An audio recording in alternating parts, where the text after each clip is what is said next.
Today, I'll be doing a tier list of the 2020 end of the year rankings for the heavyweight division.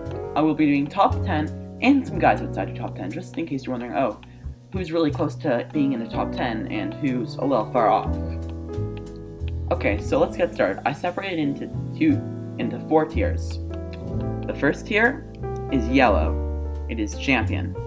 The next tier is a royal purple. It's top contender. The third tier is green. It's contender. And the fourth tier is orange. It's fringe contender, which is basically the guys outside of the top 10. Now let's get started with the champion tier. I have 2 people in this tier. Tyson Fury and Anthony Joshua. These 2 fighters are champions of the world. I'll put Fury a bit ahead of Joshua because of Fury's big win against Wilder in February. Joshua had a nice win against Pulev, but it doesn't really compare to Fury's recent win, and it's looking like Fury's the better fighter, but in 2021, who knows what could happen. Next, with the top contender tier, I have Deontay Wilder as the first top contender. This is because Wilder was a former champion and has beaten so many great contenders like Ortiz, and he beat guys like Brazil earlier in 2019. And he's fought Fury and guys like that. He was former champion, has one of the best knockout percentages as a heavyweight, and that's why I see he's the best top contender. For the next top contender, I have Andy Ruiz Jr. He had a big win against Joshua back in 2019 in June, but in December of 2019, he lost. With a bit more effort he put in, I could see him being maybe even the top of this division if he got down to a great weight. But right now, it's not looking too great for him. But it's a new year is coming up, and who knows what could happen. For the third top contender, I have Alexander Usyk. Alexander Usyk was the undisputed cruiserweight champion. I see him as a top fighter in this division, with the potential of being a champion of the world.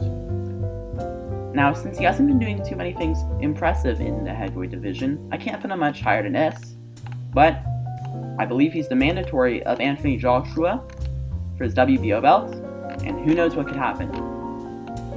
Okay, so number 1 of the contender list, is Alexander Povetkin. Povetkin on my last tier list was number 1 of this division also.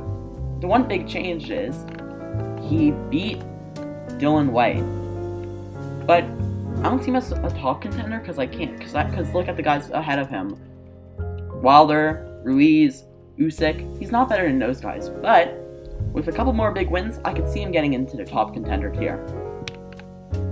Next on the top contender tier is Luis Ortiz.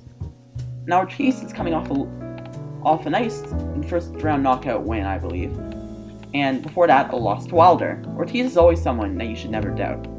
He's beaten some good fighters in the past. I don't see him as a top contender, but who knows what could happen in the year of 2021. But he's on the wrong side of his prime.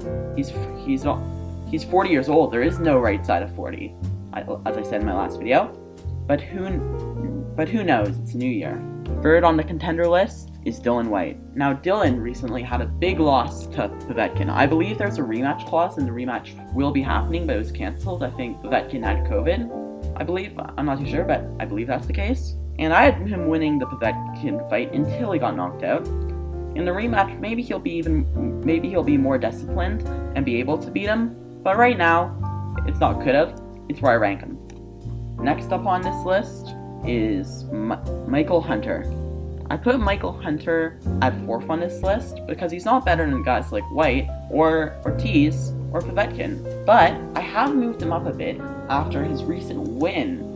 Well, his recent win, I don't really move him up a bit. But what I mean by that is his draw with Povetkin is looking better now because of what Povetkin recently did. So I moved him up a teeny bit because of that. But if Povetkin loses, he'll probably move down a teensy tiny bit, but it depends what he does. I rank PE fighters based on their performances in the ring, but also what happened to some of the opponents they fought. Now, the case of Joseph Parker is a teeny bit different, as I rank him below Hunter. Now, you may be wondering, why are you ranking him below Hunter? On your last tier list, he was above Hunter. He's number 3 in the contender list. Well, since then I've seen the emergence of Povetkin, which knocked Dylan White down a teensy tiny bit, and Hunter's recent performance is looking better. The Ruiz win for Parker wasn't against the same Ruiz that fought Anthony Joshua. That was Ruiz from a few years before that. But for Povetkin, now it's the Povetkin like a few months before he fought White. Now, I see a lot of promise in Hunter, but the thing with Parker is I don't see too much promise in him anymore. He's having some decent wins. He's not really fighting the best caliber. I need to see him against top tier heavyweights again before I can really move up Parker. Next up, we have Joe Joyce. Now I put him in the contender tier.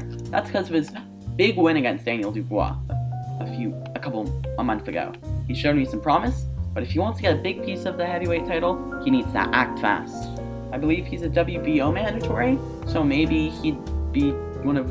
Well, no, he's not a WBO mandatory, that's Usyk, but I think he's high up in the WBO rankings, so maybe it'll happen, but he's 35. I can't really see him becoming a champion, but I could see him but he is a very good contender and a force to be reckoned with. Next up, my final contender is Pulev.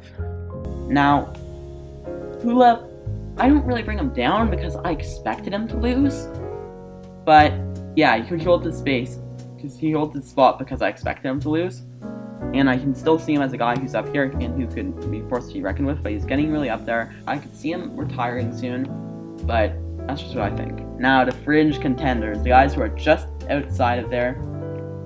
First up, I have Derek Chisora. Now, Derek surprised me going the distance with Usyk, but that doesn't exactly make him a contender.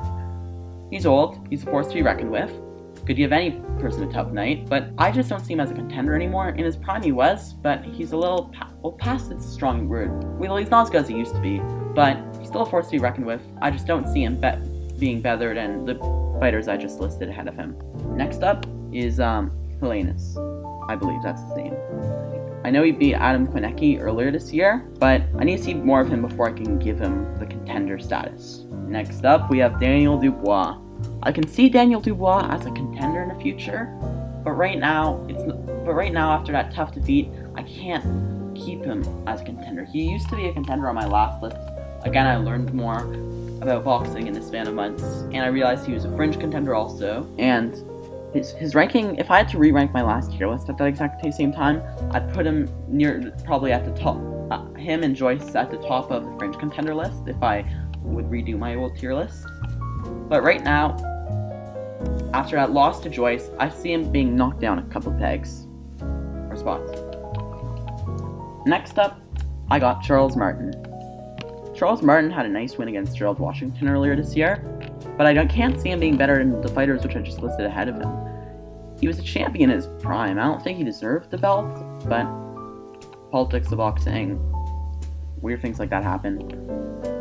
He can still be a force to be reckoned with, I guess, but he's just not better than these people I've listed before. Simple as that. Next up, I have Adam Konecki. Took a hard loss earlier this year against Helenius. I don't know what'll happen in a rematch, I'm not too sure about that, so I just knocked him down a couple spots. And yeah, simple as that. Next up, I have Dominic Breazeale. They may put him there. In his prime, he was a contender, but right now, after that last performance against Wilder, it's come clear he's a bit past it. Now, I know Wilder is a hard punch and he can knock out anybody, but a first round knockout, that showed me that he was past his prime. That's my heavyweight boxing tier list. I'd like to see your opinion about these fighters in the comments below, and have a Merry Christmas and a Happy New Year.